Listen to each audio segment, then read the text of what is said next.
అసలు ల్యాబ్ టెస్ట్‌లే జరగలేదు కాబట్టి అదేం జరగలేదు. ఇప్పుడు జరిగింది కాబట్టి ఈ ప్రభుత్వంలో జరిగిందని చెప్పి ఆయన ఈ మాట్లాడుతున్నారు. ప్రభుత్వంలో జరగటం అంటే అట్లా కాదండి, మీరు లాజిక్ మిస్ అవుతున్నారు. చెప్పండి. ఇప్పుడు ఆయన టెండర్ ఇచ్చి ఉంటాడు, ఆ టెండర్ క్యాన్సిల్ అయ్యే టైం వస్తుంది కదా, ఆ క్యాన్సిల్ అయ్యే వరకు అతనే సప్లైయర్గా ఉంటాడు. అవును. ఆ సప్లై చేసిన నెయ్యిని ఇప్పుడు ఈ గవర్నమెంట్లో టెస్ట్ చేశారు. అవును. టెస్ట్ చేస్తే అది తెలిసి ఉండొచ్చు. అవును. అంటే మనకు వాస్తవాలు లోతులు తెలియదు. అవును సార్, అవును. నేను అనుకునేది అయితే అది. ఇప్పుడు మీరు చెప్పినట్టుగానే ఇప్పుడు దాని క్వాలిటీ ఇప్పుడు 320 రూపాయలకు మీరు నాకు కేజీ నెయ్యి ఇస్తున్నారంటే దాని క్వాలిటీని నేను కనుక్కోవడంలో తప్పు లేదు. బాధ్యత అది ప్రభుత్వ బాధ్యత, నాది కాదు. సో అలా గత ప్రభుత్వం బాధ్యతగా వ్యవహరించి ఉంటే ఈ కల్తీ వ్యవహారం అప్పుడే తెలిసిపోయేది కదా. అంటే బాధ్యతగా వ్యవహరించబోబట్టే కదండి ఇవన్నీ. బాధ్యతగా వ్యవహరించితే ఆయన్ని 11 సీట్లు ఇచ్చేందుకు పక్కన కూర్చోబెట్టేవాళ్ళు అన్ని బాధ్యతలు ఉంటే. కానీ సార్ ఏమన్నారు, అసలు అప్పుడు క్వాలిటీ గురించి ఎవరు దాన్ని క్వశ్చన్ చేయలేదు. ఇప్పుడు వీళ్ళు వచ్చి కావాలని క్వశ్చన్ చేశారు కాబట్టి. లేదంటే ఆయన ఆల్రెడీ అసలు మీరు చెప్పినట్టే అసలు గత ప్రభుత్వం పట్టించుకోలేదు కాబట్టి క్వశ్చన్ చేయలేదు. పట్టించుకునే వాళ్ళు ఉంటే క్వశ్చన్ చేస్తారు. ఈ వాస్తవాలన్నీ అందరికీ తెలియదుగా, ఇప్పుడు తెలిసినాయి కాబట్టి క్వశ్చన్ చేస్తున్నారు అందరూ. అంటే దీనిలో వాస్తవం ఏదైనా కానీ ఇప్పుడు దాన్ని తప్పించుకునే క్రమంలో నేను కేంద్ర ప్రభుత్వం చెప్పిన వాళ్ళకే ఇచ్చాను కదా, మీరు చెప్పిన వాళ్ళకి ఇచ్చాను కాబట్టి ఇది నా తప్పు లేదంటే బ్లాక్ మెయిలింగ్ అండి. నువ్వు చెప్పిన అడిగే నేను ఇచ్చాను కాబట్టి నన్ను కేసులోకి లాగే ఉంటే నువ్వు కూడా వస్తావు అనేది అర్థం. దాని అర్థం నాకు తెలిసినంత వరకు అది. సో ఓవరాల్గా ఉంటారు సార్, అంటే ఈ కేసుకు సంబంధించి ఒక రాష్ట్ర ముఖ్యమంత్రి ఆయన హోదాలో ఉండి ఇది జరిగింది అని ప్రకటించారు అంటే ఆధారాలు లేకుండా కేవలం ఆయన ఏం చెప్పరు కదండి. ఒక ముఖ్యమంత్రి స్థాయి అనే వ్యక్తి ఏ ఆధారం లేకుండానే లేకపోతే ఊరికి గొడ్డగాల్చి మీద వేసినట్టు ఆయన మాట్లాడితే ఆయన క్రెడిబిలిటీ పోతుంది. అందులో చంద్రబాబు నాయుడు గారికి ఎంత క్రెడిబిలిటీ ఉందనేది దేశం మొత్తం తెలుసు. ఆ క్రెడిబిలిటీ పోతుందనే ఉద్దేశంతో అంతంత మాత్రం మాటలను ఏదో మనం పిచ్చాపాటి మాట్లాడుకునే మాటలను ఆయన మాట్లాడకూడదు, మాట్లాడరు కూడా. కానీ ఇలా కొంతమంది ఇంకా వాదించే వాళ్ళని ఎలా చూడాలి సార్? పర్వర్టెడ్ అండి. ఒక సంస్థకి పర్వర్టెడ్గా పనిచేసే వాళ్ళందరూ అట్లా వాదిస్తారు వాళ్ళు కప్పించుకుంటానికి. ఇప్పుడు తప్పు చేసినాడు ఏం చేస్తాడు, అది తప్పు కాదంటానికి 100 సార్లు మాట్లాడతాడు. ఆ నాలెడ్జ్ అవసరం లేదండి ప్రతి దాంట్లోనూ. అసలు ఏదైనా సరే అండి, ఇది కాదండి. ఇప్పుడు మీకు ఒక కళ్ళు మూసుకుపోయి ఉన్నాయి అనుకోండి, ఒక ముసుకేసుకుని మీకేం చూపించినా కనపడదు. ఎందుకు కనపడుతుంది? కళ్ళు మూసుకుపోయి ఉంటాడు. సో అలాగే ఈ రోజున న్యాయ వ్యవస్థకు సంబంధించి కూడా అందరూ కూడా 11 ఏళ్ళు ఒక వ్యక్తి ఇలా బయట ఉండొచ్చా, లేకపోతే అది ఇంత మ్యానిపులేట్ చేయొచ్చా అనే ఒక క్వశ్చన్ మార్క్ వస్తుంది సార్. ఎందుకంటే గతంలో ఆయన సరే రాష్ట్ర ముఖ్యమంత్రిగా ఉన్నాడు కాబట్టి అప్పుడు ఆయన ఏదో కొన్ని వెసులుబాట్లు ఉంటాయి, ఆయన ఎలా లేదు. కనీసం ఇప్పటికైనా పెద్ద స్థాయిలో మ్యానిపులేట్ చేయడానికి అన్ని రకాలుగాను మ్యానిపులేట్ చేయడానికి ఉంటుంది, రకరకాలుగా చేయొచ్చు. కాకపోతే ఏంటంటే పరిపాలన కోసం ముందుకు రావాలి కానీ మంచి చేయడానికి ముందుకు రావాలి కానీ ఒకళ్ళని పడగొట్టడానికి ముందుకు వస్తే ఇంకా ఉపయోగం ఉందండి. ప్రభుత్వం ఎట్లా వ్యవహరిస్తే సామాన్యుడు ఏం బతుకుతాడు? ఇంకా ప్రభుత్వాలను ఎన్నుకుందే సామాన్యులను బతికించమని.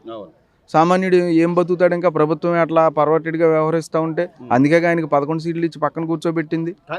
దాన్నైనా ఆయన విశ్లేషించుకోకుండా మళ్ళీ పునరాలోచించుకోకుండా కేవలం జీవితంలో మళ్ళీ రాకుండా చేసుకుంటానికి ఎవరికాళ్ళు ఎట్లాగా అడ్డగోలుగా వాదిస్తే ఇక మళ్ళీ ప్రజలు ఇప్పటికే ఆ ప్రజలు ఏం తీర్పు ఇచ్చారో అందరూ చూస్తూనే ఉన్నారు.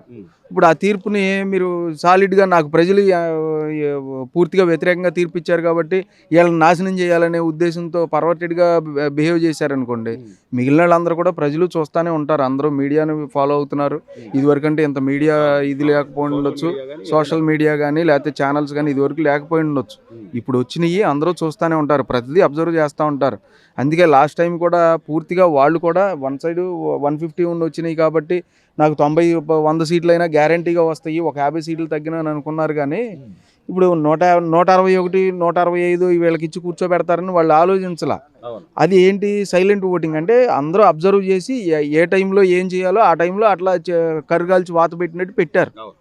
సార్ ఫైనల్గా ఈ మూడు నెలల పరిపాలన అంటే 100 రోజుల పరిపాలనకు సంబంధించి కూడా జగన్మోహన్ రెడ్డి గారు కేవలం అక్కడ లోటుపాట్లు ఉన్నాయి, ప్రజలు అసంతృప్తిగా ఉన్నారు, దాన్ని డైవర్ట్ చేయడం కోసం ఈ వివాదాన్ని తెర మీద తీసుకొచ్చారని మాట్లాడడానికి. అంటే వాస్తవాలే కదండి మాట్లాడేది. ఇప్పుడు ఆయన ఏమి ఊరికి ఇప్పుడు మీరు నేను అనుకున్నట్టు ఇందాక ఏదో ఊరినే వాకింగ్లో తిరుగుతూ మాట్లాడుకునే మాటలు కాదు కదా.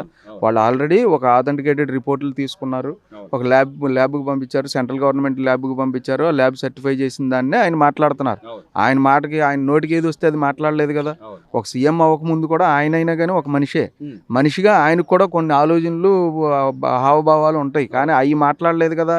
ఆయన మాట్లాడే ప్రతిదీ కూడా ఆథెంటికేటెడ్గా ఒక సర్టిఫికేట్ చూసి ఎవరేమి ఇచ్చారో ఆ రిపోర్ట్ సపోర్ట్ గురించి మాట్లాడుతున్నారు తప్పితే ఆయన ఏదో ఒక మనిషిగా నేను అందరూ మాట్లాడుకున్నట్టు మాట్లాడతానంటే సీఎంని ఎవరికి క్రెడిబిలిటీ తీసుకోరు. సో ఫైనల్గా అంటే ల్యాబ్ టెస్టులు కానీ లేకపోతే ఈ రోజున ఫుడ్ సేఫ్టీ కేంద్ర ప్రభుత్వం నుంచి వచ్చిన ఫుడ్ సేఫ్టీ రిజల్ట్ కానీ రాష్ట్ర ప్రభుత్వం టెస్టులకు సంబంధించి కానీ దీని మీద పూర్తి స్థాయిలో ఒక న్యాయం అనేది జరిగేది ఉందంటారు అంటే హిందూ అది వ్యవస్థకు చెప్పలేమండి. అది కోర్టులు మన కోర్టులో ఉన్న ఆ లాలో ఉన్న కొన్ని లూపోల్స్ని బేస్ చేసుకునే మన ఇండియా అంతా నడుస్తుంది ప్రస్తుతం. అవును. ఆ లూపోల్స్ని బేస్ చేసుకుని ఎటెండర్లందరూ కూడా పెట్టిరేగిపోతున్నారు. అవును. అది ఇదే సిచ్యుయేషన్లో అమెరికాలోనో ఇంకో చాట ఉంటే ఉమ్. అది వేరేగా ఉంటుంది. అవును. ఇప్పటికి నాకు తెలిసినంత వరకు మనకి 67 సంవత్సరాలు అయింది స్వాతంత్రం వచ్చి. ఉమ్.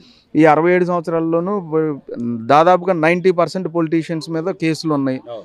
ఎక్కువ ఎవరికైనా సరే కేసులో 90% పొలిటీషియన్స్ మీద కేసులు ఉన్న వాళ్ళలో ఎవరైనా సరే జైలు శిక్ష పడి అనుభవించిన వాళ్ళు ఉన్నారా? ఒక లాలూ ప్రసాద్ యాదవ్ తప్పితే నాకు తెలిసిన నాలెడ్జ్లో. మరి ఈ రకమైన లూపోల్స్ ఉన్నప్పుడు ఎవరు ఏమి చేయలేరు. ఈ ఊరికినే స్టాప్ గ్యాప్లో ఉపయోగపడతాయి తప్పితే ఒకళ్ళ మీద ఒకళ్ళు ఎలిగేషన్స్ వేసుకుంటానికో లేకపోతే ఒకళ్ళ గురించి మాట్లాడుకుంటానికో పనిచేస్తాయి తప్పితే లా అనేది ఇమీడియట్ జడ్జిమెంట్ లేనంతకాలం ఇట్లాగే ఉంటుంది.